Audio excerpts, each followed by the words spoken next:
Hello, this is Chitra and welcome to this interview.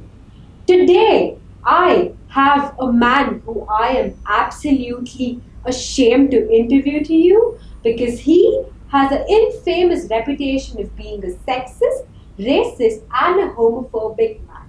Welcome, Mr. Munga. Thank you. Mr. Munga, may I ask you a question? First, I will ask you a question. Yes. You said I'm a sexist, a racist, and a homophobe. You also said that you are ashamed. But if I am a racist and a sexist, then why are you ashamed? Because it is my painful duty to interview a person like you. Now, may I ask you a question? Sure. Did you make racist comments last week? It depends. On what?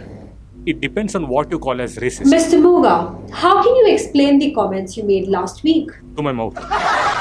Then please explain me through your mouth why one must not construe the comments you made last week.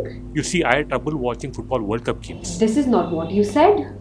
See, I was watching Germany versus Spain football match. Simultaneously, I was also watching Nigeria versus Cameroon, switching channels.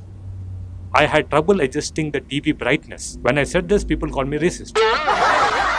You also said you hated some people who look like chocolates. How can you say something like that? To my mouth. How can you make such a racist comment? That comment was not racist. People who look like chocolates referred to as black people and not white people?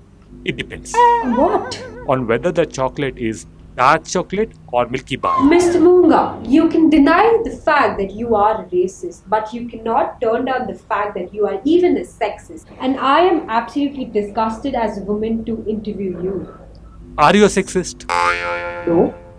Then why are you disgusted? Mr. Munga, one of your company colleagues, Mrs. Julie, has accused you of writing a letter lewd. That is nonsense. Don't pretend, Mr. Munga. I read that letter. Now, can you please explain me how did you even write that letter? Or you're going to tell me you told it from your mouth? No, I typed it with my fingers. Mr. Munga, I feel absolutely ashamed to read that letter. Let me state the exact words. I wrote, Dear Julie, I received your email and the details about Hotel Canva. It is a 5-star hotel with spacious rooms. Stop shouting. I had pressed the caps lock key by mistake. Just tell me what was in the letter. Don't shout. It is a 5-star hotel with spacious rooms. I will pay the hotel room bill. Come, Julie. That was it? You admitted that you were harassing her? No. You said that you will pay the hotel room bill? Yes, one of my company colleagues had stayed in that hotel. I was in charge of paying his hotel room bills. And what about come Julie? I wanted to type come July. It was a spelling mistake. Mr. Munga, another question. When a woman says no, what does it mean? It depends. On what? No, not necessarily. Yes, it does. Let me ask you a question. You are not a scrap figure. No? No. Then are you a scrap figure? No. Yes, I am not a scrap figure. See, you said no, but you meant yes.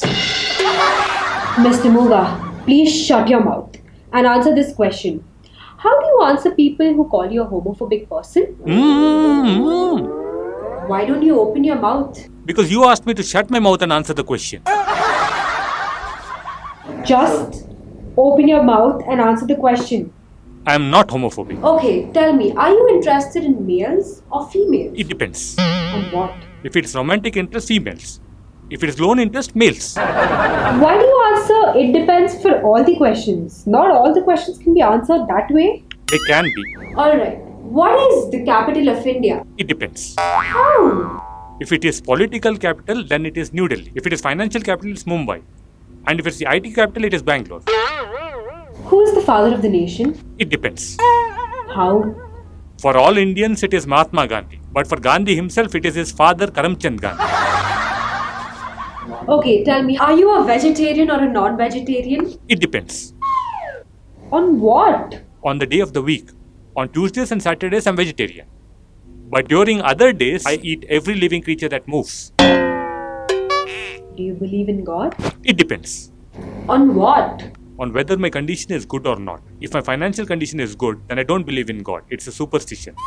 But if I'm in trouble, the first thing I do is run to temples, mosques and churches. Tell me, do you believe in ghosts? It depends. On what? Whether it's daytime or nighttime. During day, I don't believe in ghosts. But during night, when it gets dark, when something moves near my home, Mr. Munga, you really need a treatment at the nearest hospital. I keep visiting Vasundhara Hospital. They've given me lifetime membership. I've been admitted to all their wards. All? Even at the maternity ward? It depends. What?